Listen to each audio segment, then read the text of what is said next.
Buenas noches, gracias por acompañarnos en este Facebook y YouTube Live que Focus ha pensado oportuno abrir para que ustedes, nuestra comunidad virtual, puedan compartirnos sus inquietudes, sus comentarios sobre esto que hemos conocido en las últimas horas sobre una serie de reformas a la Ley de Acceso a la Información Pública que han sido solicitadas a iniciativa del presidente de la República, Nayib Bukele, y dentro de las cuales se incluyen que se podrá declarar como reservada toda información hasta ahora oficiosa. También hemos conocido a través de esta propuesta que ha presentado la presidencia que las declaraciones de probidad de patrimonio de funcionarios y empleados públicos ahora pasan a ser de carácter confidencial. Se otorga además poderes de voto preferente y gestión personalista y discrecional al comisionado presidente del Instituto de Acceso a la Información Pública. Y entre otras cosas que atañen a esta dinámica entre los ciudadanos y el Instituto de Acceso a la Información y las oficinas de acceso a información pública, se está ampliando el plazo de entrega de información de 10 a 20 días hábiles, entre otras más. Hoy vamos a conversar de esto con Wilson Sandoval, que ya está por acá. Wilson, ¿cómo estás? Hola, buenas noches, Saúl. Muy bien, gusto Gracias, saludar. gracias por darnos tu tiempo para responder las preguntas de nuestras audiencias sobre estas importantes reformas. Wilson es coordinador de ALAC Funde.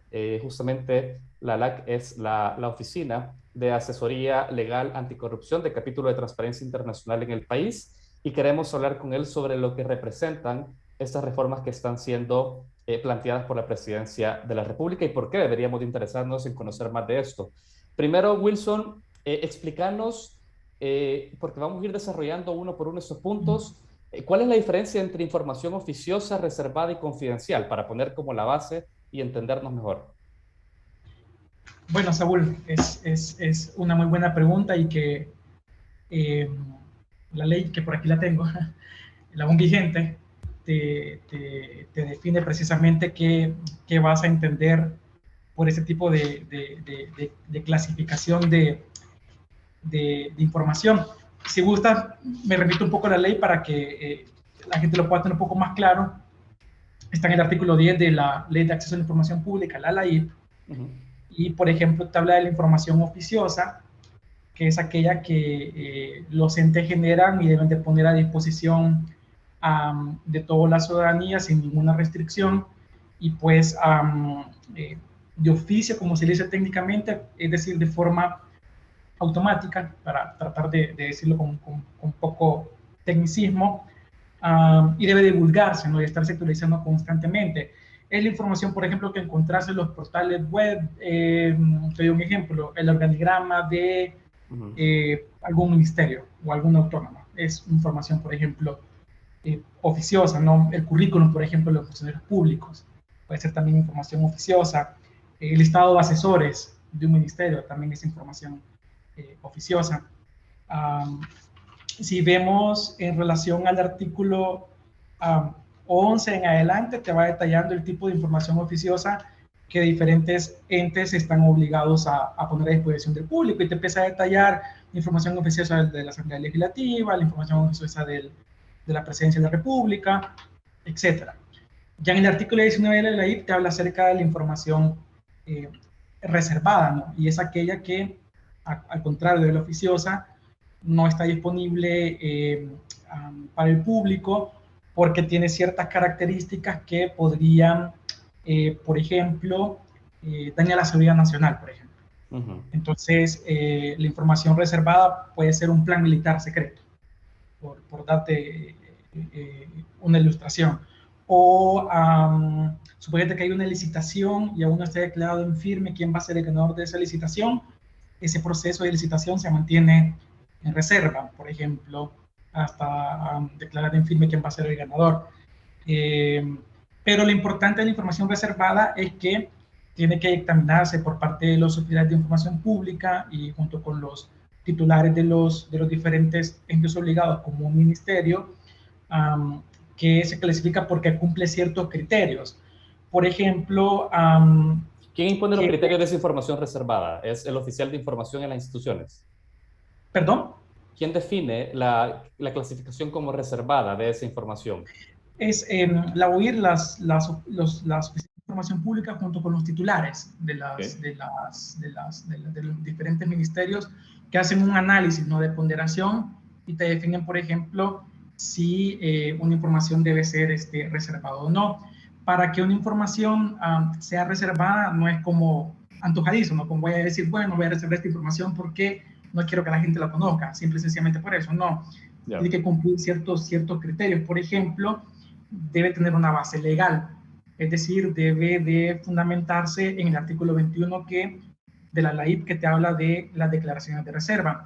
Generalmente tú vas a encontrar en los portales web que están actualizados índices de reserva de información, que ahí vas a encontrar que, por ejemplo, se dispuso en el MinSal reservar, todo era un ejemplo real, de la vida real, ahorita han decidido reservar, por ejemplo, la información relacionada a la adquisición de las vacunas.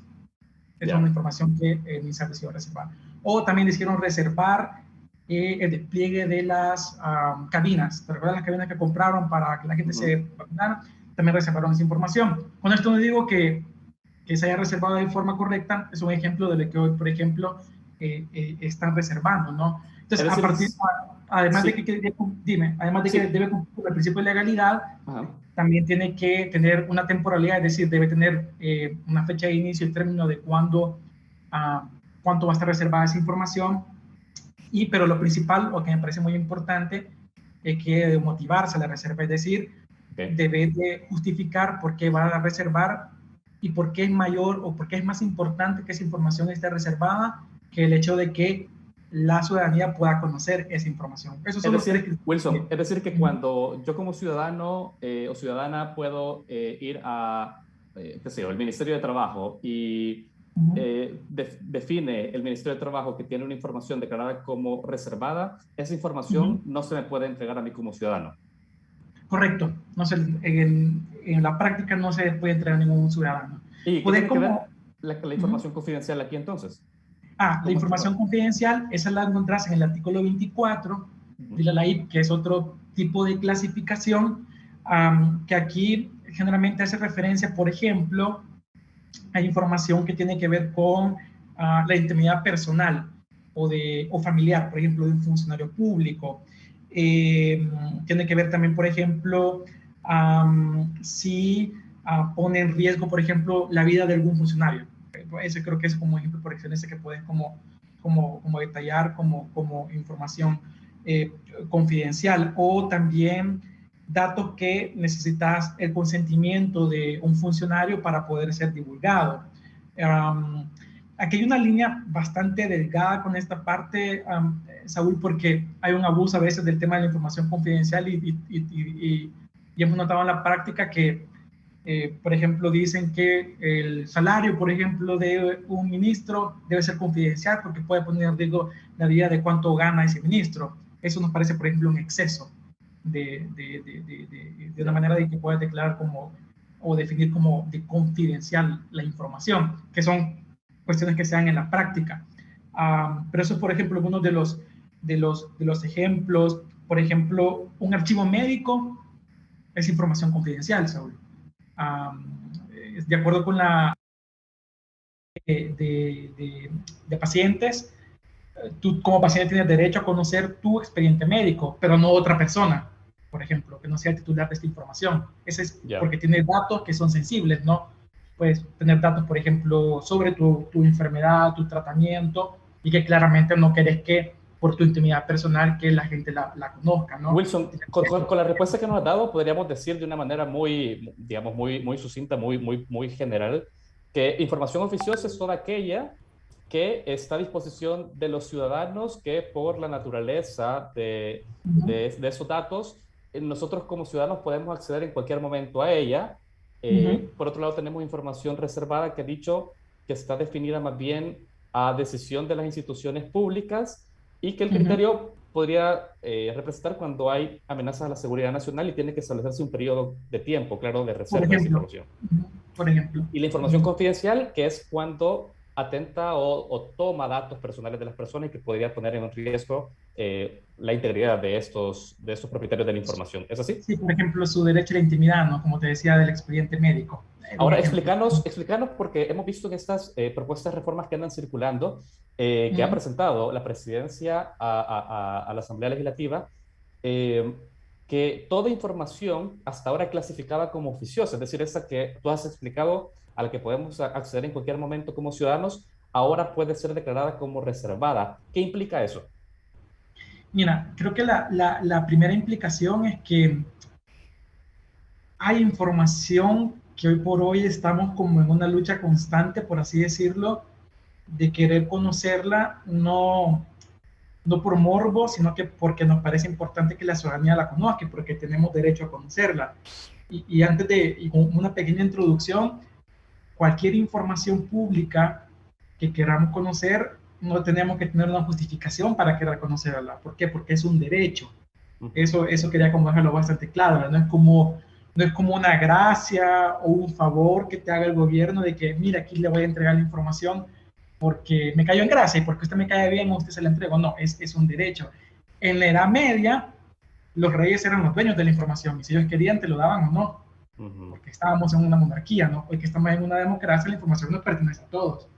Entonces, en ese sentido, hay como una lucha constante que hemos visto en la práctica de que reservar toda la información que en algún momento puede parecer como incómoda para los gobiernos. Y digo los gobiernos en plural porque no solo me refiero a este gobierno, es una práctica que hemos visto en otros gobiernos también, donde notábamos que querían reservar, no sé si te recordás que intentaron reservar la información de los viajes a Walt Disney y de Mauricio Funes, por ejemplo. Sí, claro. Ujú. Entonces alegaban de que era un tema de seguridad nacional, por ejemplo. Ujú. Entonces Ujú. que por eso no podían como entregártela. Al final la sala de lo constitucional resolvió que era información que debía conocer toda la ciudadanía, porque el presidente es presidente todo el tiempo, no lo es solo de cuando está de turno, por así decirlo, de vacaciones, no, De acuerdo. por darte un ejemplo. Ahora, con las reformas que están impulsando y que hemos hecho hincapié en el transcurso del día, que nos parece que son reformas que no van um, en la medida de sopesar este derecho humano, Saúl, porque este es un derecho humano, el derecho a buscar y recibir información pública. Um, es decir, tengo, por solo el hecho de ser humano, a conocer este tipo de información, nos parece que lo que buscan realmente es otra cuestión de fondo y es reservar aquella información que, como te repito, puede ser incómoda. Entonces, la reforma va encaminada a que las instituciones, en claro detrimento de los criterios que te di, puedan ellos por su propia cuenta definir qué información está reservada sin incluso haber pasado por un proceso de que tú pediste la información. Ahora, ¿Qué es Wilson, lo que... una cosa, porque Uh-huh. tú habías explicado antes que las oficinas de acceso a información pública, la Oficina de Información y Respuesta, Uh-huh. podrían definir en cualquier momento que la información solicitada por algún ciudadano puede ser Uh-huh. declarada como reservada. Si esto Correcto. ya estaba en la discrecionalidad de las OIR, ¿por qué este artículo de reforma implica una diferencia o implica algo Mira, más grave? sí, yo creo que lo implica en el sentido de que hace un par de meses se hizo un esfuerzo bastante grande de poder definir nuevos criterios de reserva. Y son los criterios que yo te mencionaba hace un momento. El tema de la legalidad, temporalidad y razonabilidad. Se hizo este esfuerzo para que el instituto lo adoptara y que en razón de eso cada ente obligado, antes de reservar información, se atuviese a estos criterios. Sin embargo, en la práctica, lamentablemente, esto nunca sucedió. Es decir, se siguió con esa constante de reservar información sin dar paso a estos criterios y ahora nos parece que lo que están haciendo es configurando la ley para que precisamente termine voy a ocupar esta palabra poco técnica, pero para que la gente me la logre comprender, de cuajar la intencionalidad de buscar que se reserve de forma casi que ya no discrecional, porque lo discrecional no está mal del todo, Saúl. Realmente lo discrecionalidad requiere de cierta técnica algunas veces. Ya. La cuestión aquí es que aquí pasa a ser prácticamente como un tema casi que antojadizo, ¿verdad? Entonces, por ejemplo, el artículo 29 de la ley te hablaba, por ejemplo, de criterios de clasificación y entre eso incluye el tema de la reserva de información. Entonces lo que hacen es eliminar todo el contenido del artículo 29 que hablaba de la solución de discrepancias y ahora, por ejemplo, si te encontrás con el tema del muro de la información reservada, tenés que agotar lo que se llama la instancia administrativa y tenés que, ante el mismo oficial de información pública, ejercer un recurso de apelación, por ejemplo, antes de la reforma o antes que entre en vigencia la reforma, tú podías perfectamente ir ante el instituto y ahí agotar tu recurso, no ante la misma instancia como puede ser la OIR. ¿Cuál es el problema de esto? Que si ya la OIR ya te dijo que no, sinceramente es muy poco probable que te vaya a decir que sí, si agotas la instancia ante ellos, ¿no? Entonces Wilson, hace más largo el proceso. te quiero trasladar algunos comentarios que estamos recibiendo Sí. ya en nuestras plataformas digitales y quiero aprovechar para saludar a todas aquellas y aquellos que están sintonizando ahora mismo este Facebook y este YouTube Live con Wilson Sandoval, donde estamos analizando esta propuesta de reformas que el presidente ha hecho para reformar la ley de acceso a información pública. Bueno, primero Enzo Cienfuegos en YouTube nos saluda, así que bueno, Enzo, saludos para ti, gracias por estar en sintonía de este live. Danilo Alfaro también pregunta en YouTube, en este contexto de autoritarismo galopante por parte del gobierno, ¿hay alguna forma de evitar o revertir estas reformas?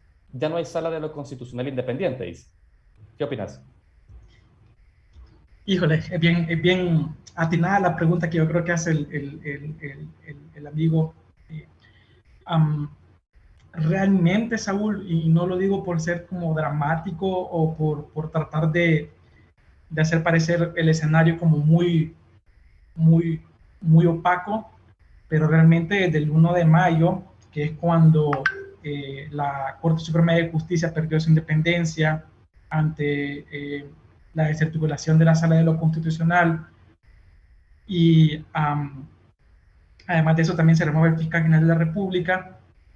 Y si volvemos un poquito atrás, ahí a mediados del año pasado, cuando se empezó a articular el Instituto de Acceso a la Información Pública, no te quedan muchos espacios donde puedas, como precisamente, en caso de se aprueben estas reformas, poder como atacarlas o impugnarlas, ¿no? O como poder decir, por este lado podemos buscar que esas reformas no se den. ¿Por qué digo esto? Porque una de las principales formas para poder evitar de que el derecho a acceso a la información pública tuviera retrocesos era acudir a la sala de lo constitucional.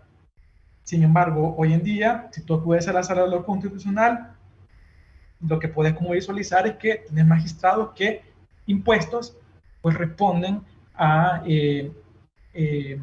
un ente personalista, en este caso el presidente de la República, ¿no? Quien fue que movió los hilos para que a través de la Asamblea Legislativa se desarticulara la sala. Entonces, en concreto la respuesta, creo que hay muy pocos espacios. Creo que hay unos espacios que puede quedar aún vivo, pero habría que ver qué tan prestos están a tratar de sumarse a impulsar el derecho de acceso a la información pública, es la sala de lo contencioso administrativo, que aún hace poco dio luces aún de esperanza cuando, por ejemplo, después del 1 de mayo, dictaminó que la actual comisionada Roxana Soriano debía apartarse del cargo, ¿no? Por ejemplo, dio esas luces, aunque después lo revirtió, pero me parecía que podía ser un espacio donde podías como tratar de acudir. Entonces, a lo local, Saúl, no. ¿Qué queda acá? Trate de ir como a instancias internacionales, pero quizás ya ese es Muy bien. Es decir, plática. con tu respuesta estás diciendo y atendiendo a la inquietud de Danilo Alfaro en YouTube, es que en este momento no hay instancia nacional a la cual los ciudadanos puedan ir y revertir efectivamente esas reformas en caso que se aprueben por los diputados. Solo quedaría una instancia internacional. Esa es la respuesta, ¿no? Tú lo has dicho de forma concreta. Muy bien. Hay también una pregunta de Jorge Villanueva Barrientos en Facebook, a quien saludamos también, y nos dice, ¿pueden intentar callar sobresueldos o plazas fantasmas presentes y futuras del gobierno actual con esa ley? y usarlo como herramienta para seguir escarbando a su competencia política? Pregunta Wilson. Mira, sí, definitivamente sí. ¿Por qué? Y más allá de los sobresueldos, hay muchas cosas que pueden como tapar con estas reformas.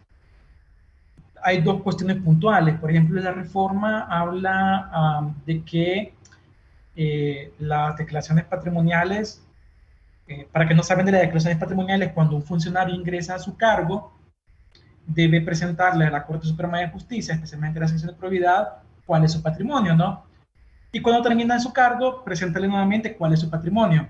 Si tu patrimonio es mucho más de lo que cuando empezaste en el cargo y hay como un abismo que tú no logras comprobar de dinero que tienes en tu patrimonio, eso es el crecimiento ilícito. Por ejemplo, con la reforma ya no podrías conocer este tipo de información. O, por ejemplo, los resultados de los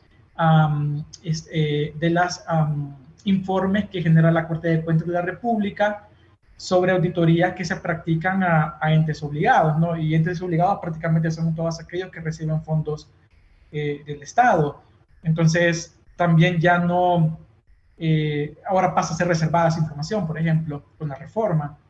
Entonces, más allá de los sobresueldos, que creo que tiene que haber una vinculación con el tema de la Corte de Cuentas, Sí. con el tema de enriquecimiento ilícito que te acabo de hablar, sí, pues efectivamente no podría, de consolidarse, es una tapadera muy efectiva para evitar que la ciudadanía pueda conocer este tipo de información que te menciono. Y un paréntesis, Saúl, perdón que me extienda en esta respuesta. La información que hoy con esta reforma se va a limitar a que el público conozca es, por ejemplo, la información que en estricto contenido nos sirvió para poder procesar a Mauricio Funes, ¿no? La información que nos sirvió también para poder procesar a Antonio Saca, a Cifrido Reyes. ¿Por qué? Por enriquecimiento ilícito. Entonces, con la reforma, incluso prácticamente le quitan a las autoridades competentes el poder conocer esta información. Entonces, por ahí va un poco cómo podemos perder como salvadoreños. No conocer esta información y darle paso a que se repitan casos como los de Saca y Funes, por darte un ejemplo, ¿no? Muy bien, muy claro con esa respuesta, Wilson. Fíjate que también recibí una pregunta de Maya Dimas, quien nos pregunta que ante esta propuesta de reformas que hace el gobierno, ¿quiénes podrán tener acceso a la información y cómo? Pregunta. Mira, en principio con las reformas, no debería haber variación en relación a que si tú presentes una petición de información pública a cualquier ente obligado, debe dársele procedimiento y debe entregar su información si así establece la ley actualmente que tiene que entregarse, ¿no? Si es, por ejemplo, oficiosa, debe entregarse. En principio, ese aspecto pues no ha cambiado del todo de fondo. El asunto está en que hay cuestiones muy medulares o muy importantes que hacen que ese proceso ahora sea más engorroso. Y te lo daba en la primera pregunta que me hacías. Por ejemplo, ahora tienes que agotar los recursos en primer lugar frente a las OIR, frente al oficial de información pública o a la oficina de información pública. Eso hace más lento el proceso. No solo eso, por ejemplo, ya hablamos que de 10 días para entregar la información pasamos a 20 días también, en ciertos casos. Y en ese sentido, ¿qué es lo que pasa con el usuario? Es más lento que pueda recibir la información del cual querías como tener acceso. Eso sin contar si, por ejemplo, la institución obligada te dice que si es información demasiado difícil de conseguir porque es mayor a 5 años, necesita también ampliar ese plazo. Entonces, pues voy a hablar de que pueden pasar prácticamente más de 25 días sin que te entreguen la información. Ya estamos hablando de, si lo ven días hábiles, de más de un mes, ¿no? Entonces, lo hace menos efectivo este tipo de reformas. Hay un tema que es el derecho a la buena administración pública. En la buena administración pública, un tema está en cómo los usuarios tienen acceso rápido a los servicios y no un acceso engorroso o lento como ahora estas reformas proponen hacerlo, ¿no? Entiendo por tu respuesta, Wilson, que ante esta pregunta de Maya, que quién podrá solicitar información, La respuesta es que en principio todos podemos seguir solicitando información, Correcto, pero ahora se ponen más trabas para poder acceder a ella, ¿no? exacto. Sí. Te lo hace Entonces, más difícil. lo hace Así, más Saúl, difícil. te lo pone más difícil, te pone más dura la cosa. Cristian también nos pregunta y seguimos saludando también a quienes nos están sintonizando en este live para que nos sigan compartiendo sus inquietudes, porque acá está Wilson dispuesto a responderlas. Sabemos que hay muchas inquietudes que han surgido a partir de este anuncio de estas reformas, ¿no? Cristian nos ha preguntado, Wilson, si no es a través de acceso a la información, ¿cómo se va a investigar la corrupción? Pregunta. También creo que es una muy buena pregunta. Realmente sin transparencia y rendición de cuentas, conceptos de los cuales derivan el derecho de acceso a la información pública, es muy complicado que puedas tener no solo información básica como el organigrama de una institución, Saúl, sino hasta casos de corrupción, como bien mencionan en la pregunta, ¿no?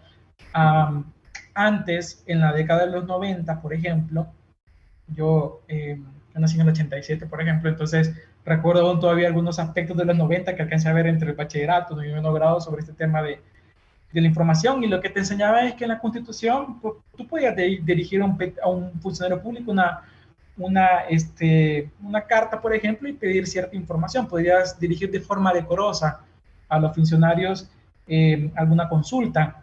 Claro, cuando entra en vigencia la ley, esto se convierte en un derecho que es más profundo que dirigir una carta a un funcionario para que te conteste alguna duda. Trata de, como decía, un derecho del cual todos somos sujetos. Entonces, con este tipo de reformas hay retrocesos, Saúl, y esos retrocesos creo que nos llevan hasta esa época del 2011, 2012, 2013, donde iba iniciando este movimiento de promover la ley, donde te veías obligado, por ejemplo, los periodistas, a tener que rebuscarse por fuentes confidenciales para tener información sobre la corrupción. El boom que se ha dado hoy para los periodistas que podemos tener información sobre corrupción a través de la ley ha sido enorme, Saúl, y creo que en un caso tú has utilizado la ley, por ejemplo, sin necesidad de tener que acudir a rogarle a un funcionario sobre cierta información. Ese tipo de cuestiones son las que son retrocesos y que vas perdiendo, ¿no? Entonces, fuera de esto, como dice un académico salvadoreño, sin rendición de cuentas no hay democracia. Entonces, sin derecho de acceso a la información pública y sin una ley de acceso a la información pública fuerte, la democracia decae y la participación también decae. ¿Por qué? Porque te limita a participar. Si tú te desanimas porque antes se tardaban 10 días en poder entregarte información, ¿cuál va a ser ahora el desánimo que se tarden 20 días en entregarte información, Saúl? O sea, es un desestímulo. Te perdés el ánimo, pues, si quieres empezar a utilizar la ley, si te van a tardar tanto cuando recibes la información, probablemente ya ni siquiera sea al caso, pues, o sea, ya ni siquiera sea importante para ese momento que tú la recibas. Wilson, quiero seguirte leyendo comentarios que nos llegan a nuestras redes sociales en este live. Saludamos a todos quienes están sintonizando esta transmisión. Cristo Díaz, bueno, deja un comentario. Dice, el Instituto de Acceso a la Información Pública quedará como una caricatura de lo que fue. A la Corte de Cuentas la quieren quitar de tajo. Simplemente no quieren que se conozca la corrupción de este gobierno, dice. Luego, Omar Pineda te hace una pregunta. ¿Qué beneficios tiene esa reforma para la población? Mira, si entendí bien la pregunta con respecto a las reformas de la LAIP, así era, ¿verdad? La pregunta, si la logro entender bien. Hubo un comentario donde te decían que el IAIP quedara como la caricatura de lo que fue y decía de que quieren quitar nada más para que no se conozca la corrupción del gobierno.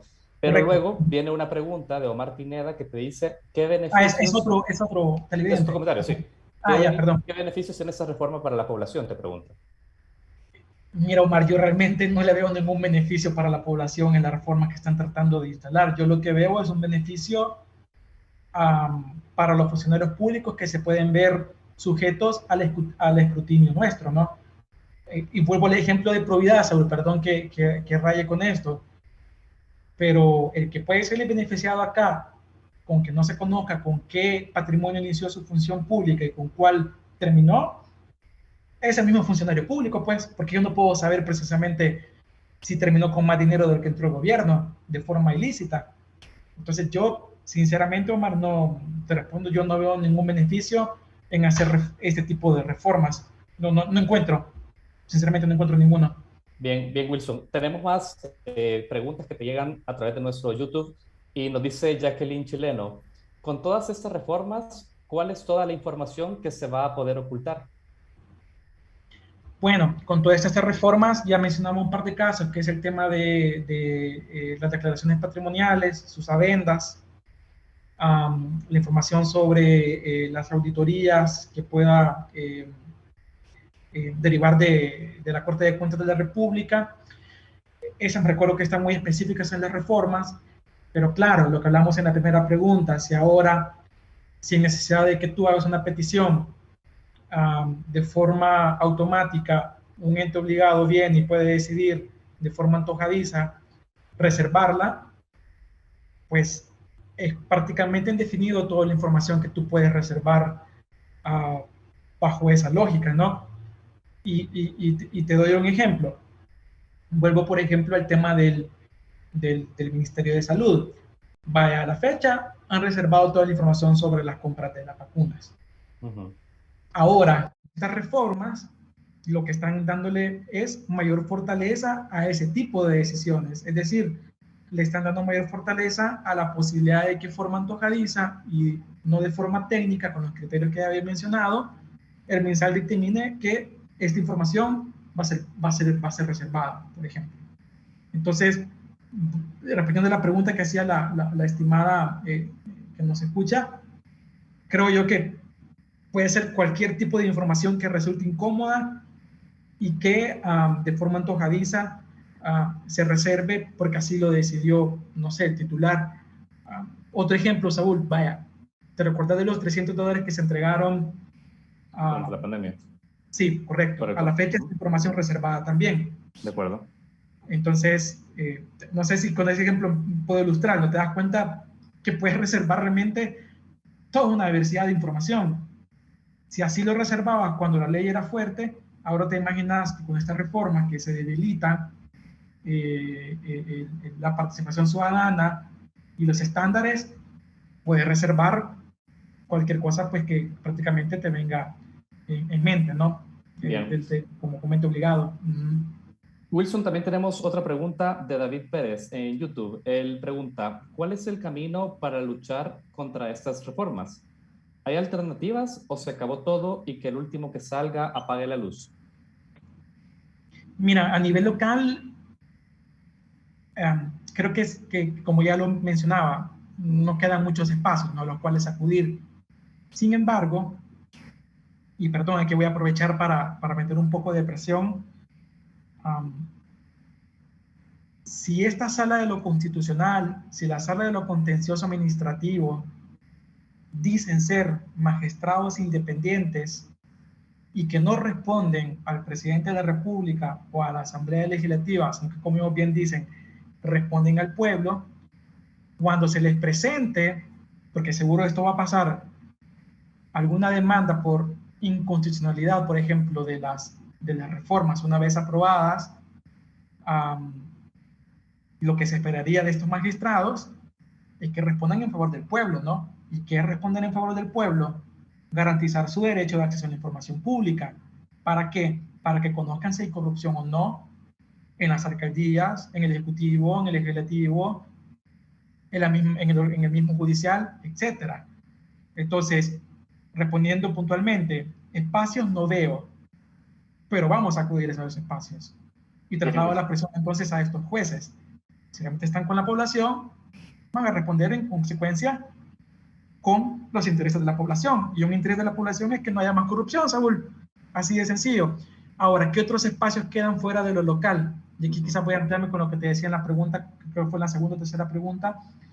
Hay otras instancias a las que podemos acudir, como la Corte Interamericana de Derechos Humanos o como la Comisión Interamericana de Derechos Humanos, para que puedan conocer de esto. Pero son procesos largos, Saúl, no son procesos tan cortos o tan expeditos. Y si un ciudadano quisiera explorar la denuncia ante estas entidades supranacionales, a estas entidades de la región, Wilson, ¿ALAC estaría dispuesto a orientar a esos ciudadanos cómo hacerlo? Completamente. De hecho, llegamos un poco tarde a este espacio, pero mañana cerramos, pero aún pueden incorporarse si uno desea, al menos para poder como ver nuestra última jornada. estamos precisamente ahorita desarrollando un espacio donde tú puedes conocer como ciudadano cómo activar este tipo de mecanismos con el asesoramiento de ALAC. Así que completamente, ALAC está en la disposición para que a través de nuestro equipo legal podamos precisamente prestar ese servicio. Y un paréntesis también, nuestros servicios son gratuitos y son confidenciales. Así que no cobramos ningún 5 por apoyar este tipo de gestiones y también garantizamos el anonimato de aquellos que requieran este tipo de apoyos. Haciendo un poco la propaganda. Perdón. Qué bueno saberlo. No, muy bueno saberlo. Gracias por comentarlo, Wilson. Luego les podemos compartir a través de los chats de este live las redes sociales de ALAC para que puedan también acudir directamente a cualquier consulta. Jorge Villanueva nos comenta también te pregunta en Facebook, ¿quién decide que la información sea de riesgo o comprometida según la reforma? ¿Cada funcionario de lo que se consulte? Te pregunto. A ver si la logré entender. Me imagino que se refiere a riesgo, no sé si por el tema que mencioné de la reserva o de lo de sí, confidencial. Es por eso, es correcto. Creo que por ahí puede ir el asunto. Mira, lo decide finalmente el titular junto con el oficial, ¿no? Por ejemplo, en el caso del MINEC que te decía de los $300, la ministra, si no me recuerdo, junto con algunos miembros de ese equipo técnico, comentaban de que si se daba a conocer la información de cómo se había definido a quién entregar los $300 o no, ponías en riesgo la vida de las personas. Claro, nosotros en tu momento, de hecho, estamos peleando ese caso en el IAIP, hemos dicho que eso no pone en riesgo la vida de las personas, porque no estamos pidiendo nombres, estamos pidiendo pues la metodología de cómo se entrega este dinero. En ese sentido fue la ministra la que decidió junto con alguna gerencia, si no me equivoco, y junto con la OIR se definió en el índice de información que así debía dictaminarse como información entonces reservada. Entonces lo terminé delimitando a este nivel, ¿no? A nivel de titulares y a nivel de personas que tienen la discreción para poder definir precisamente si eso puede atentar contra, por ejemplo, o puede generar un riesgo, no sé, en temas de seguridad nacional o para la vida de otra persona, etcétera. Es decir, que sí lo define entonces el ministro de la entidad a la que se consulta con su oficial de información. Sí, de algunas veces participan también otras personas. Son casos variados. Por ejemplo, el de MINEC te decía, participó al menos, no me recuerdo, 2 o 3 gerencias más y que aparecen consignadas en el índice de reserva de información como la ministra junto con este equipo técnico, por ejemplo. Hay otros casos que vas a ver que solo lo define, no sé, el ministro de Obras Públicas, por ejemplo. Son diversos casos en los que se lleva a cabo. Muy bien. Te voy a leer un comentario, no es una pregunta, y luego yo sí tengo una pregunta de nuestro guión para poder ampliar más el tema. Cristo Díaz dice en Facebook, el único beneficiado con estas reformas será el gobierno y sus funcionarios corruptos. Opacidad total, cero transparencia, dice. Bueno, mira, Wilson, tú ya has podido ampliar un poco de esos primeros artículos que proponen ese decreto de reformas. A mí me interesa que me hables de algo, porque dentro de la propuesta de reformas también se está como consolidando bastante una gestión personalista y bien discrecional al comisionado presidente del IAIP, algo que no habíamos visto hasta ahora.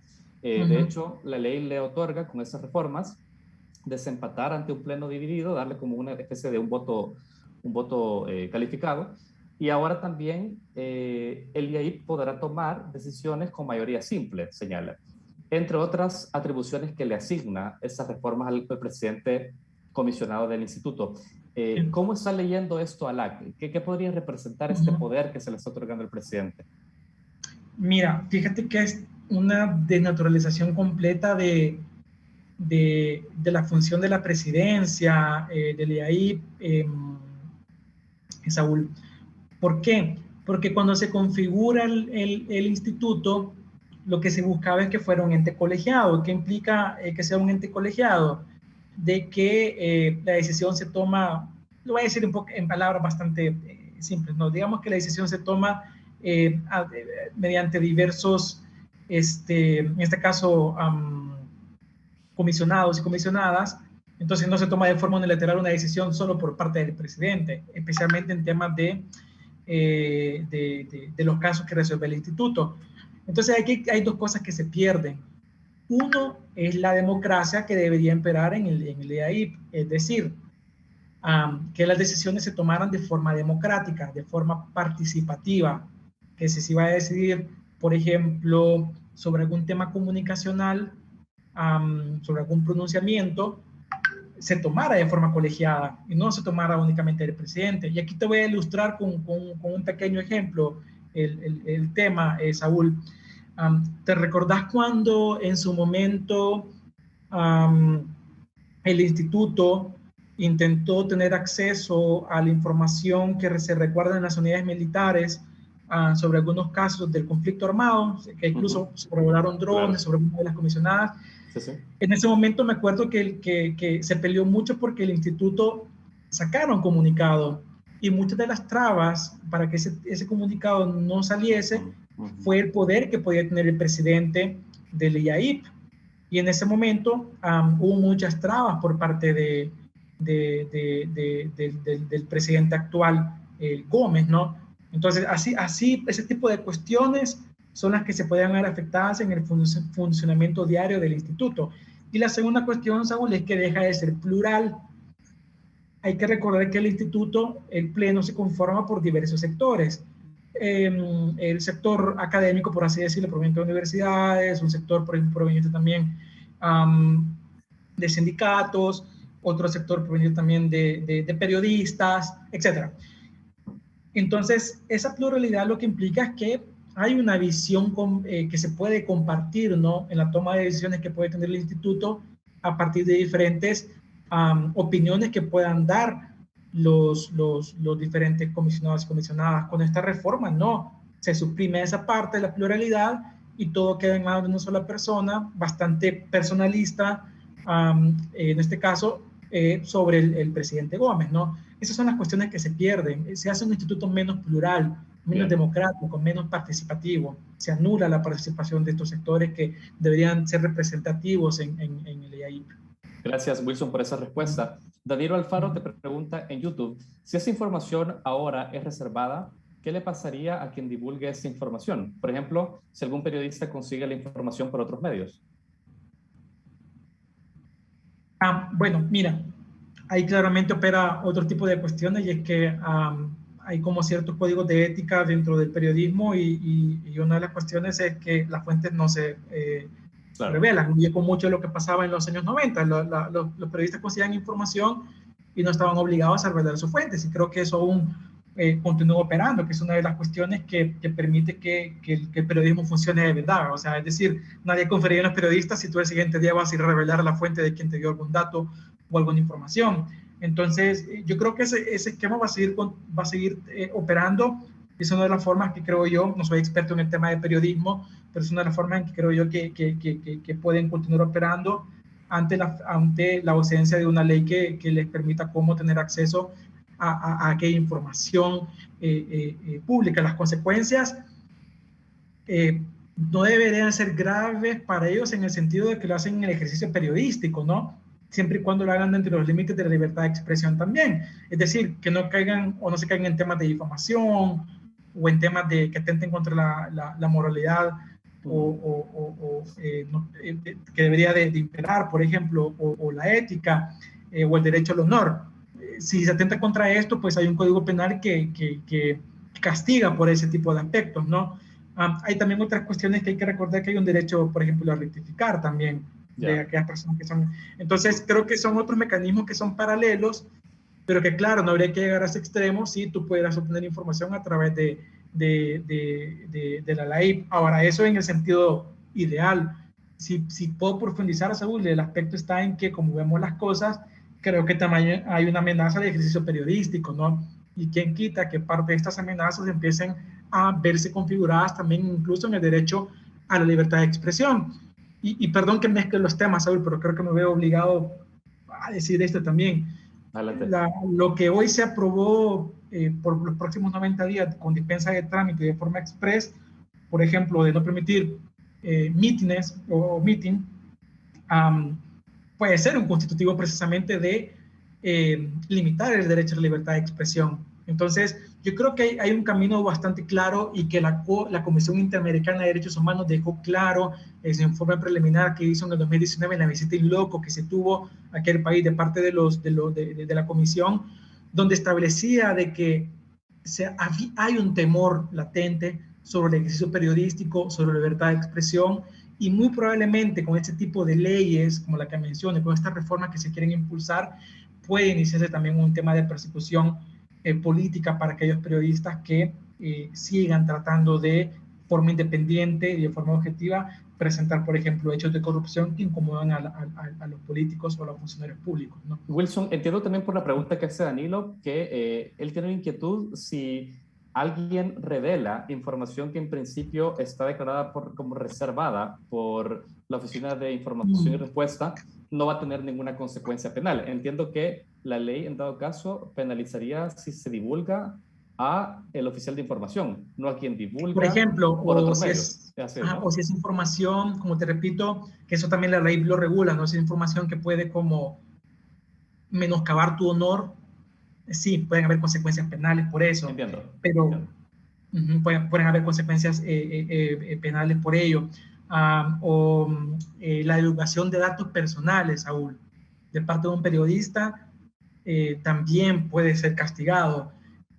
Si te recuerdas, incluso pasó con una de las ministras, con la ministra de Vivienda, que reveló información personal de números de DUI y de dirección sobre una ciudadana que no fue beneficiada con cierto proyecto por parte del Ministerio de Vivienda. Fue un caso que se dio, creo yo, hace más o menos un año y todavía creo que sigue en proceso esta cuestión. No me acuerdo, aún así seguimos peleando. O se sigue peleando de parte de las organizaciones que acompañaron a esta ciudadana. En ese sentido, podía incluso recaer en temas de ilícitos penales, ¿no? Además de las sanciones que establece la LAIP por revelar ese tipo de información que es confidencial.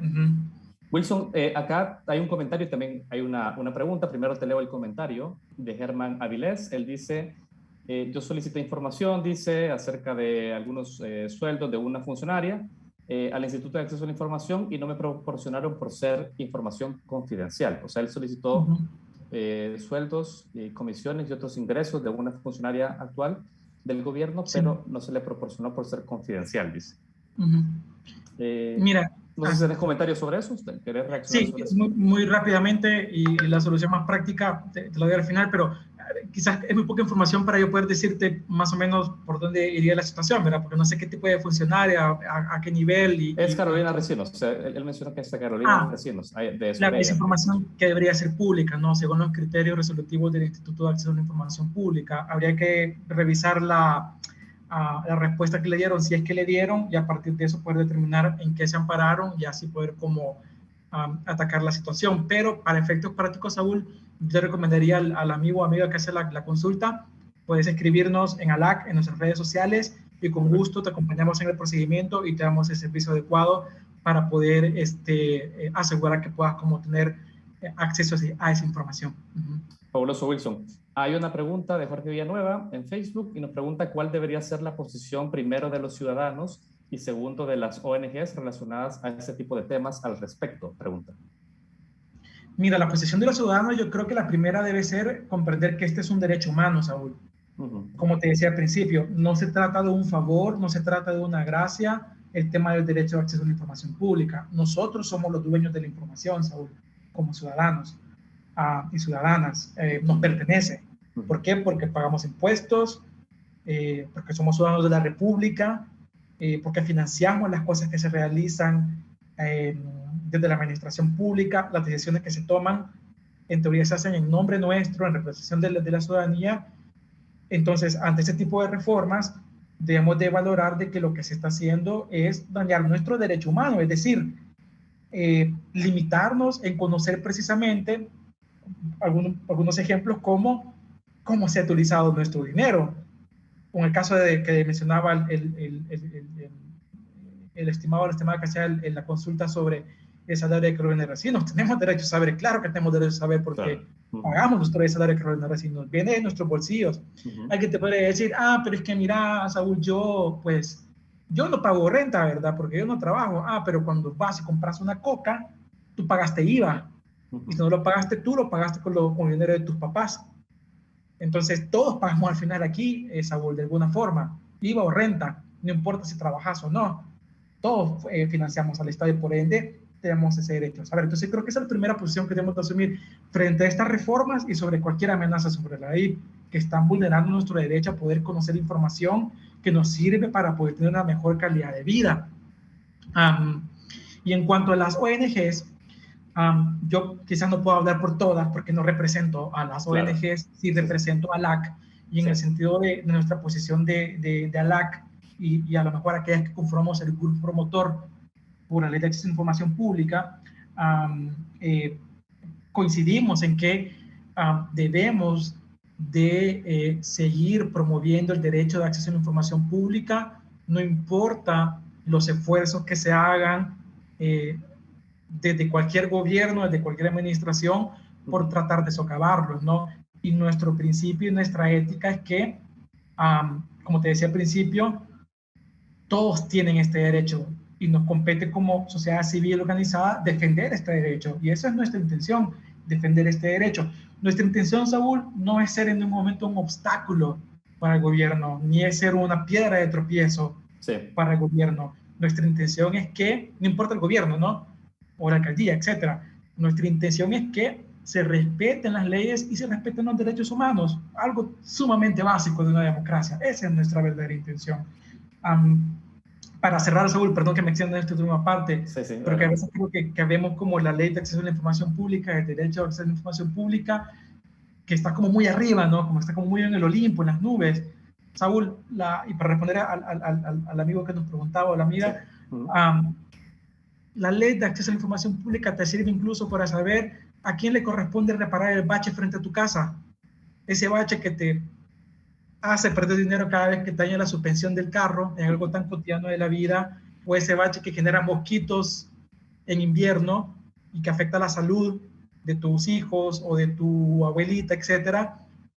Esa información de quién les corresponde arreglarla, lo podemos hacer a través de esta ley. Entonces, con este tipo de reformas son ese tipo de cuestiones tan básicas, tan cotidianas de la vida en general que tenemos y que se nos escapan algunas veces en el día a día, pero que se resuelven a través de esta ley, Saúl. Así, cuestiones tan básicas como ese bache de la calle que te molesta verlo todos los días ahí, por darte un ejemplo tan pequeño, ¿no? Muy claro, Wilson, con esto que tú nos estás explicando.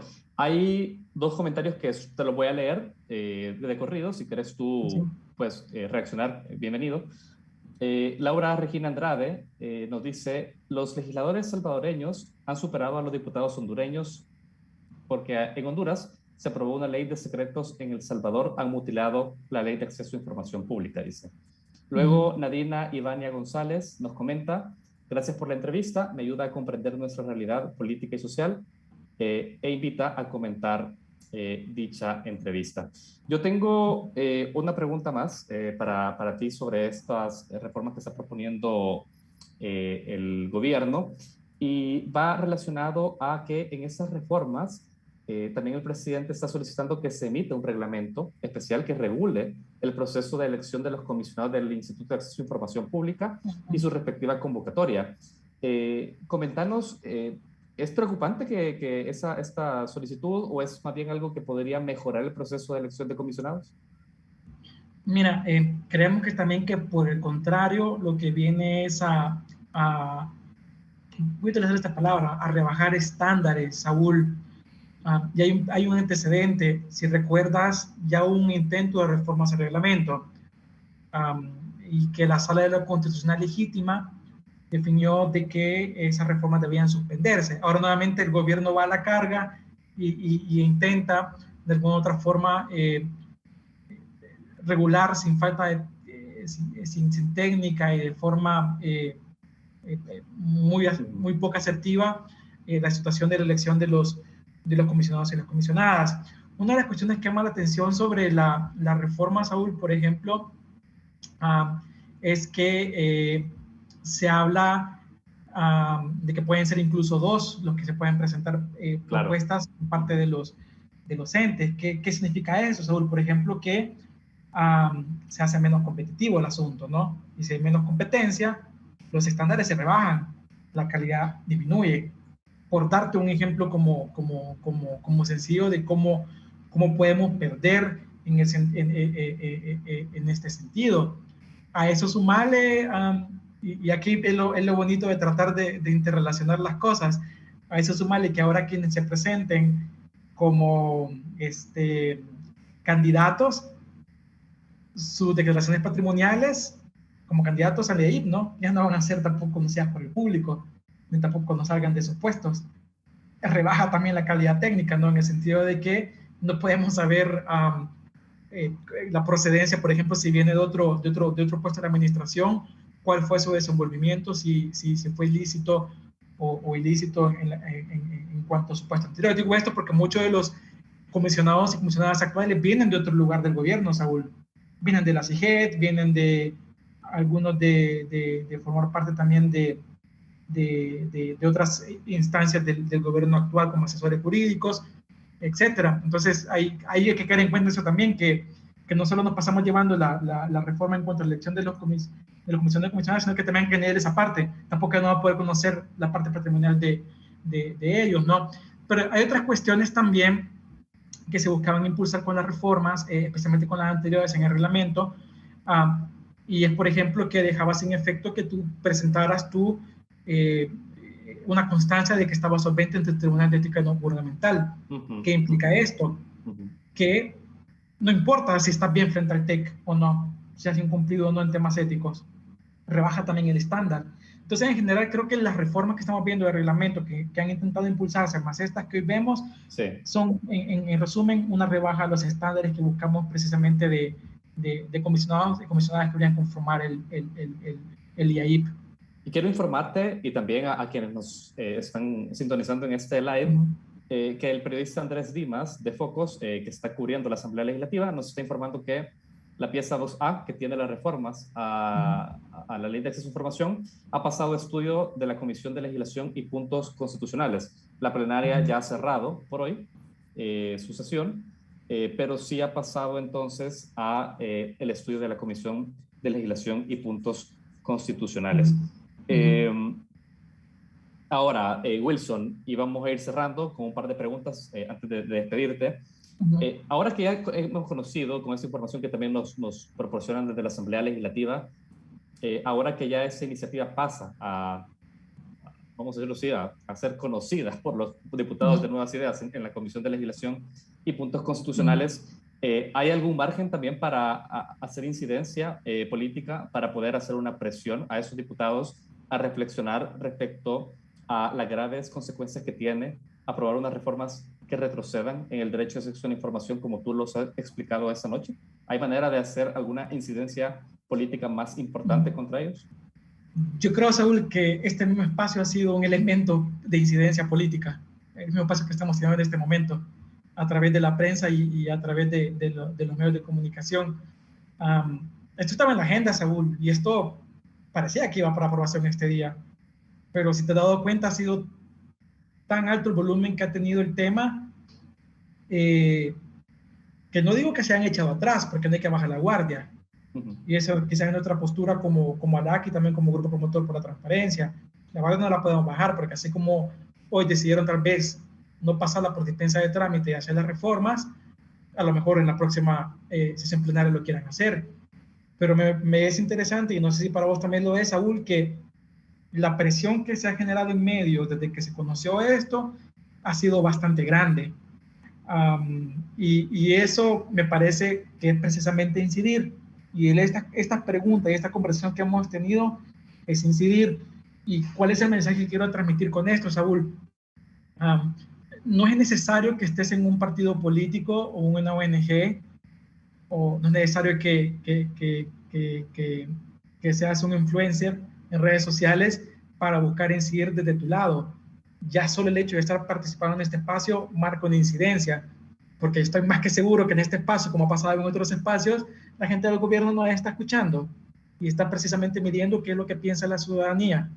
Y en ese sentido estamos incidiendo. Entonces yo creo que la invitación queda que sigamos incidiendo sobre el tema, cómo manteniendo este tema en la agenda, porque no hay que bajar la guardia, pero también siguiendo o buscando opinar sobre esto. Y con esto me refiero a no opinar, y perdón que amplíe eso, no es necesario vayas y opines frente a los medios, hacerlo frente a tu familia, frente a tus amigos, y explicarles precisamente que lo que escuchaste hoy es un tema de derechos humanos y que tienes derecho a conocer la información porque te pertenece, y que las reformas lo que pueden afectar es precisamente tu calidad de vida en cuestiones tan concretas como el tema de salud o el tema de infraestructura de tu comunidad, de tu colonia, etcétera. Entonces, de esa forma creo que podemos incidir. Entonces, yo creo que aún hay espacios de incidir si mantenemos este tema como un tema de importancia y de un tema que la ciudadanía mostramos nuestro desacuerdo ante esto. Yo creo que esa es una forma. Muy clara la reflexión es que nos hace Wilson. Yo quisiera cerrar esta conversación virtual contigo y agradecemos también a quienes nos han sintonizado durante esta hora de diálogo para hablar sobre democracia, derechos humanos, acceso a la información pública. No siempre es un tema tan sexy, tan agradable, pero ya hemos entendido por qué es importante discutirlo. Yo quisiera que nos expliques algo, porque cualquiera se preguntará entonces también, bueno, Funes y Sánchez Serén, para hablar de las dos sesiones pasadas, recientes, también intentaron mutilar la ampliación y el trabajo del Instituto de Acceso a Información Pública y restringir nuestro derecho a acceso a información. ¿Por qué ahora es relevante que lo haga Bukele? ¿Por qué hacen ahora tanto ruido si los presidentes del FMLN lo intentaron hacer también? Mira, yo creo que en las administraciones anteriores también hicimos ruido, Saúl. No solo lo hemos hecho frente a esta administración. Lo que pasa es que a veces lo olvidamos fácilmente y otra vez no le damos seguimiento a las acciones que se hacen desde la prensa, desde la sociedad civil organizada, etcétera. Y te doy un ejemplo, Saúl, lo que mencionaba de los viajes de Walt Disney, ¿no? Fue un esfuerzo de la sociedad civil organizada frente al instituto y frente a la sala de lo constitucional y la presión de los medios de comunicación también, que lograron posicionar tanto el tema que incluso la sala misma fue la que le corrigió la plana al instituto, porque en ese momento el instituto le daba la razón al presidente Funes y no a la ciudadanía, por ejemplo. Entonces, quiero desmontar ese mito de que antes no se hacía. Ahora también se hace como se hizo antes. Claro, porque ahora creo que ha subido un poco el volumen, Saúl, porque creo que ahora se ve más intenso. Es que llevamos 2 años donde de forma sistemática hemos visto cómo se ha logrado mutilar el instituto. En las administraciones pasadas se amenazó al instituto, se amenazó su independencia, pero se logró frenar hasta cierto punto gracias al trabajo de la sociedad civil organizada y gracias al trabajo de una sala de lo constitucional independiente, de un órgano judicial independiente. Pero ahora, frente a las circunstancias que estamos, pues claro, vamos a subir el volumen porque estamos frente a una Corte Suprema de Justicia sin independencia, frente a un fiscal sin independencia, y como decíamos, no quedan en un espacio donde apelar la situación. Entonces, por eso es que subimos el volumen y intensificamos las cosas, Saúl, y lo vamos a seguir haciendo como lo hicimos en los periodos de Sánchez Serén y Funes. Y para cerrar, te doy un ejemplo muy básico. Sí. Nosotros fuimos, por ejemplo, desde el LAC los que presionamos porque se diera a conocer la información sobre la salud del presidente Sánchez Serén cuando teníamos la duda si realmente él era apto o no para gobernar, y le caímos mal a medio mundo por esa acción que se hizo. Ahora también le caemos mal a medio mundo porque pedimos información relacionada con el tema, por ejemplo, de salarios de Carolina Recinos. Entonces, te das cuenta, siempre vamos a generar incomodidad, pero eso es lo importante, vamos a incomodar siempre a todos los que estén de turno. Y pueden buscar en Google y pueden buscar todo lo que ALAC ha hecho y todo lo que la sociedad organizada ha hecho durante los últimos 10 años en materia de transparencia y cómo hemos estado al pie del cañón buscando que el instituto mantenga independencia, ¿no? Y eso es algo que vamos a continuar haciendo desde la ética, desde los derechos humanos y porque es el trabajo que nos corresponde hacer. Muy bien, quiero agradecerte por este espacio que nos ha brindado, Wilson, de tu valioso tiempo. Sé que ha sido además una jornada bastante importante y ajetreada para vos.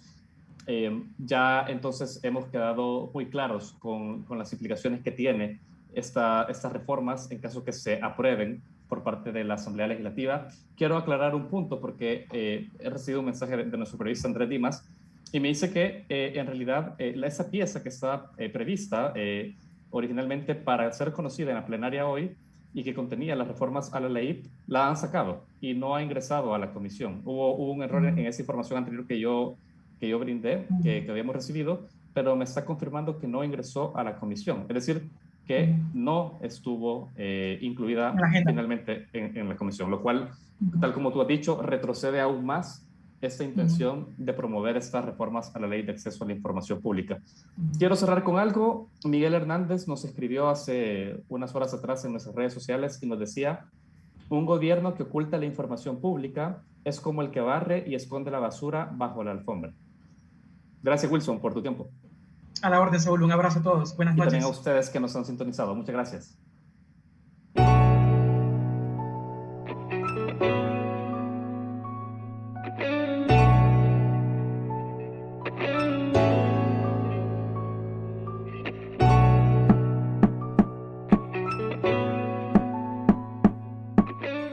En la Unión Europea promovemos la protección de ecosistemas, bosques y biodiversidad. Con el Pacto Verde Europeo, nuestra hoja de ruta para enfrentar el cambio climático, tomamos acción para hacer un uso eficiente de los recursos. Impulsamos la economía verde, la generación de energía renovable y la electrificación del transporte urbano. Decimos no a los plásticos de un solo uso y organizamos jornadas de limpieza. Actuemos frente al cambio climático.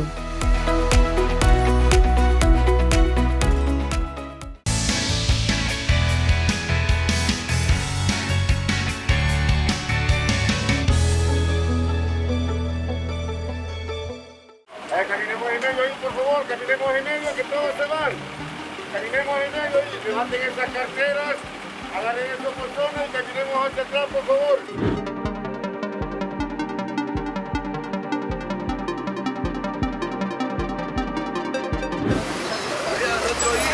Vaya, súbeme, súbeme, súbeme.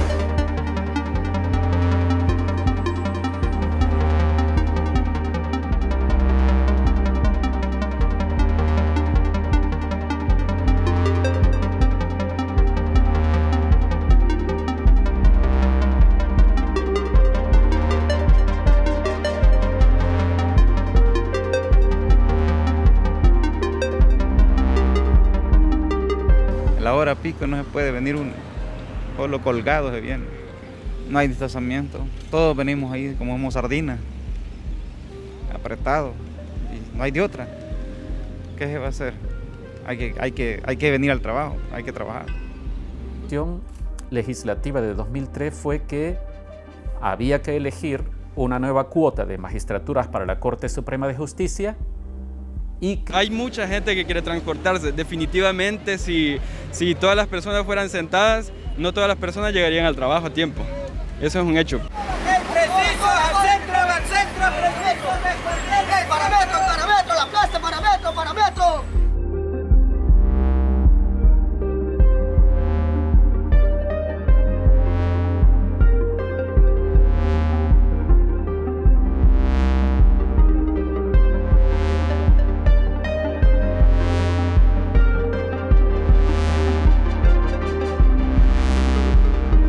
Al principio sí dijeron que teníamos que guardar el distanciamiento y como la policía estaba revisando en cada lugar, o sea, se trataba de, pero eso fue que al principio, ahora ya no, es imposible, no se puede guardar distanciamiento.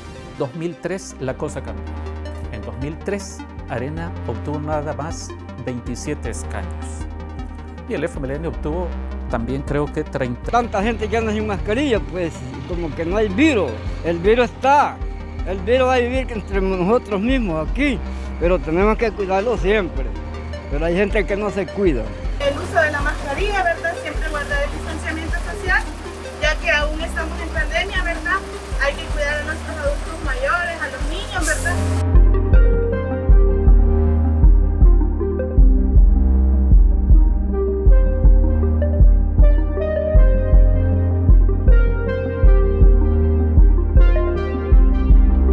Parte del control de la pandemia es precisamente las medidas de bioseguridad y se han relajado y eso lo vemos diariamente nosotros. Altas concentraciones de personas, no solamente del transporte público, que es uno de los las áreas principales de contagio, sino que también ha habido otro tipo de eventos de altas concentraciones.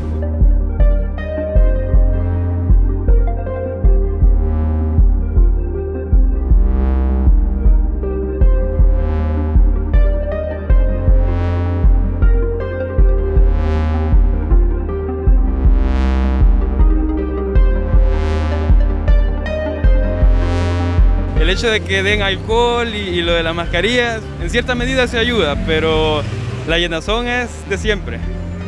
Y eso siempre es un problema. Yo creo que el virus, por la cercanía, se puede transmitir. Si bien esas medidas ayudan un poco, pero hay otras que no se toman y siempre se transmiten. Esperemos que se mejore realmente, que la gente tome conciencia de lo que es del problema realmente que sí es del virus, ¿verdad? Y lo que puede causarle si uno lleva el virus a su casa. Al menos yo cuido mi salud, pues, porque por eso a veces quizás hasta me voy tarde de aquí porque no encuentro que vaya un bus solo, pero a mí realmente me da miedo ir topada con el montón de gente. Y más que todo también ellos, los motoristas, ni llevan mascarilla, algunos no la llevan.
En Focos tenemos un nuevo segmento de opinión, un espacio para voces críticas, informadas y cercanas. Hablemos de política, medio ambiente, derechos humanos, cultura y más.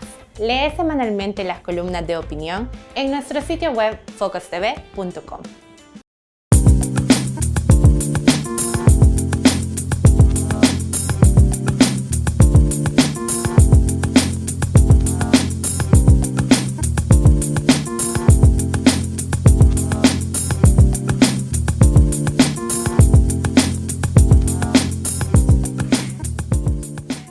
Sé parte de nuestra comunidad.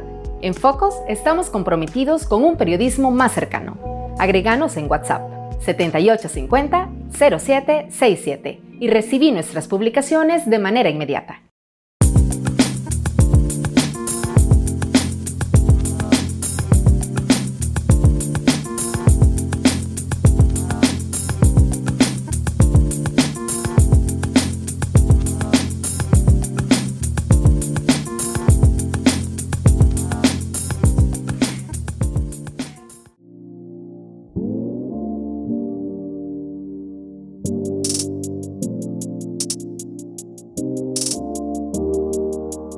El Salvador vive una crisis de la que se habla poco, una crisis ocasionada por la falta de servicios de cuidado para los adultos mayores, un sector que para 2050 representará alrededor del 20% de la población. Los trabajos de cuidados para las personas vulnerables son el núcleo del bienestar y el desarrollo de nuestras sociedades, pero son tareas normalmente invisibilizadas, mal pagadas o no remuneradas, despreciadas socialmente e históricamente cargadas a las mujeres. Sobre este tema hablamos con Blandine Destremaux, socióloga e investigadora especializada en temas de género, quien ha conducido estudios sobre los trabajos de cuidados en Cuba y Francia.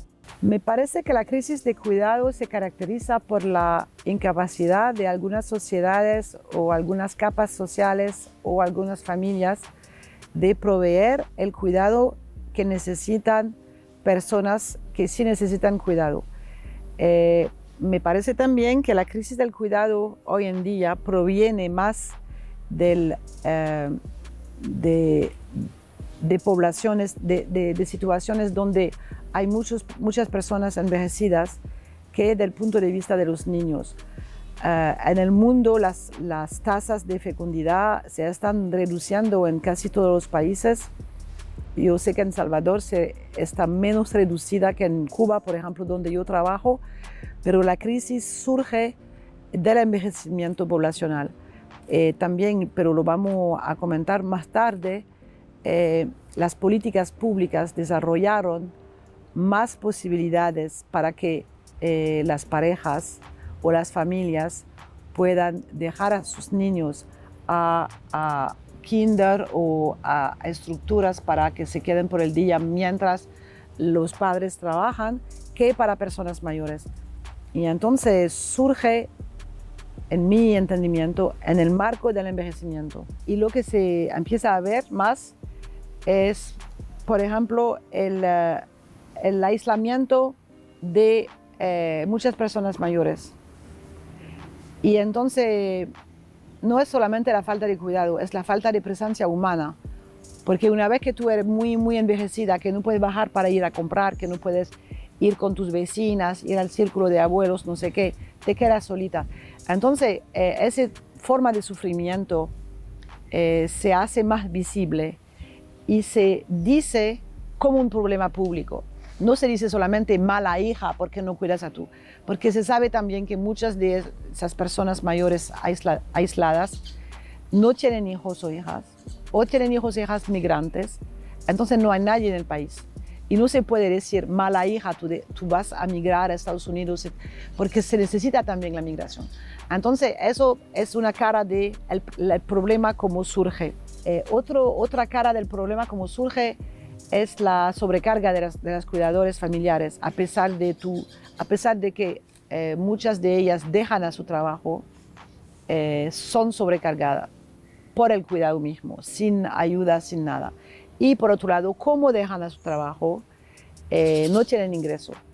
Entonces ya reciben ingreso de Estados Unidos como remesa, que una hermana, por ejemplo, paga casi, envía remesas a la otra hermana o al hermano para que cuide a sus papás. Es una forma de compartir.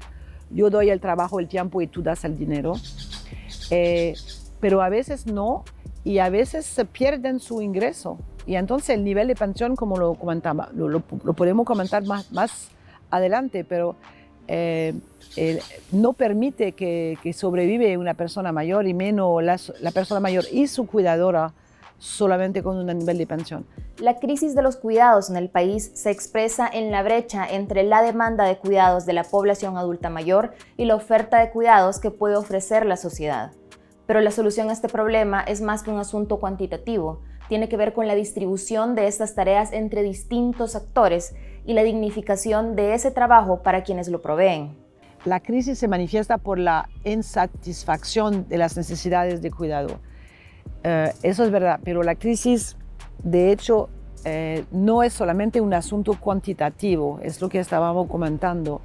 No puede decir, necesito 10 horas de cuidado o 10 no sé qué, y solamente tengo 7 o tengo 6, entonces me faltan 3 o 4. No es un asunto cuantitativo, es un asunto de relaciones sociales, porque la familia patriarcal, heterosexual, fue concebida también como una institución por excelencia para proveer cuidado a las personas que la necesitaban, como los niños, pero también para las personas mayores. Y entonces la esposa se debe proveer cuidado a su suegra, a su suegro, a sus padres, quizás si no tiene hermana para hacerlo, o si no tiene cuñada para que le haga también. Cuidar a sus propios niños, cuidar a las personas discapacitadas. El hecho de que especialmente mujeres como esposas, pero también mujeres como hijas, como nietas, hoy no aceptan pasar 20 años de su vida cuidando a niños y después viejos, ese hecho pone el sistema en crisis. Entonces la crisis del cuidado viene del cambio de relaciones sociales y viene del género. viene de la aspiración de mujeres especialmente de no hacer esto, viene también de la reducción del número de hijos y hijas. Cuando tú tienes 7 o 8 hermanos o hermanas, hay mucha posibilidad que se va a encontrar una o dos que van a cuidar a los padres y tú podrías vivir tu vida. Pero si solamente tienes una hija o eres hija sola, ¿quién le va a hacer? Entonces se concentra la carga, no solamente la carga de trabajo, pero la carga moral y la carga mental en una persona solamente. Y por otro lado, el medio que se pone en práctica para resolver esa crisis, esa falta de trabajo de cuidado disponible dentro de la familia de forma gratuita y, como se dice, por amor o por obligación, la manera de resolverlo es emplear a personas para que lo hagan. Y se emplea ya en el hogar, ya en instituciones, pero de ambos lados, esas personas que lo hacen son de nuevo mujeres y son, creo, en el mundo entero mal pagadas, con salario muy bajo. ¿Y por qué se puede pagar ese trabajo mal? Porque es un trabajo despreciado socialmente, pero también porque las personas que lo hacen son despreciadas. Son personas de clase baja, en muchos casos inmigrantes, como tenemos en Francia, en muchos casos también racializadas. Entonces, se dice que no tienen otra posibilidad de empleo y se aprovecha la situación de disimetría de poder para pagarlas más. Y entonces así se reproduce el sistema de una cierta medida. Se ha reemplazado las relaciones sociales de la familia patriarcal por relaciones sociales de forma neocolonial o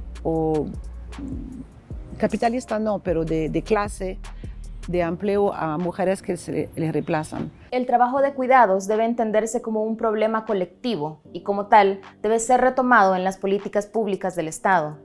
En El Salvador hay leyes que protegen a las personas mayores e instituciones encargadas de coordinar las acciones del Estado para ese fin. Pero estas acciones suelen ser superficiales y tienen poco alcance dentro de la población. ¿Qué puede hacer el Estado para resolver integralmente este problema? El Estado, en esa manera, el Estado puede intervenir, puede regular el empleo de cuidados, darle regla de trabajo, salario mínimo, también inscripción en el Seguro Social, para que sea un empleo digno y respetado, ¿ok? Pero esa cuesta más. Y entonces, si el Estado le hace eso, por otro lado, hay que ayudar a las familias que no pueden pagar ese tipo de trabajo, por ejemplo.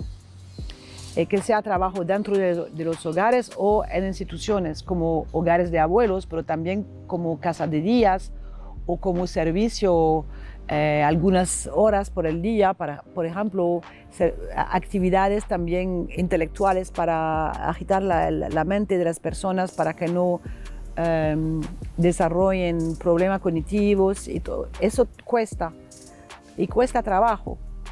No cuesta tanto, no hay que invertir tanto en equipo, nada, cuesta trabajo solamente. Y que trabajo que el Estado puede jugar un papel en profesionalizar, también dar formaciones, cuidar a personas mayores. No es solamente amor, también hay cosas que conocer y regular y entonces redistribuir un poco en formas, por ejemplo, de ventajas fiscales, como es en Francia, para que una parte del dinero que voy a pagar a la empleada, que vaya, la ayudante geriátrica que va a venir a mi casa, ese dinero le voy a recuperar por vía de reducción fiscal, por ejemplo. Y también apoyando a las asociaciones que proveen ese tipo de trabajo. Entonces el Estado puede jugar un papel en la redistribución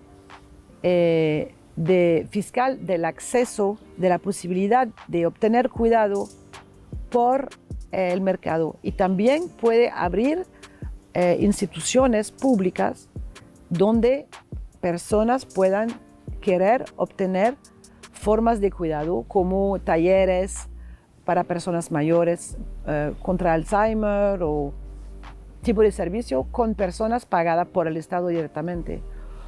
La solución también que se hace en Cuba, pero todavía no está tan desarrollada, es pagar ayudantes geriátricos para personas solas o familias pobres que no pueden pagar la tasa, el salario de mercado. También lo que se hace en Francia es remunerar a los cuidadores familiares que deciden dedicarse al cuidado de sus padres. Finalmente, resolver la crisis de cuidados no solo tiene que ver con dar solución a la demanda de servicios y tareas de cuidado, sino también con el respeto a los derechos de los adultos mayores y la dignificación de su condición como ciudadanos. La insatisfacción de las necesidades de cuidado se formula también en términos de falta de respeto de los derechos humanos de las personas mayores, porque su derecho al cuidado también es una forma de derecho humano que al no respetarlos le ponen una forma de vulnerabilidad intensa, pero también de indignidad, porque una persona mayor que no se puede cuidar a sí mismo, corporalmente incluido o mentalmente, es una cosa humillante, y eso lo quiero decir también. Entonces, es una forma de maltrato también, de no organizar el cuidado y no al interior de la familia, no cargando la mujer de culpa porque no lo hacen de manera suficiente, sino poniéndolo como un asunto público, societal, que concierne a todo y todas las capas sociales también.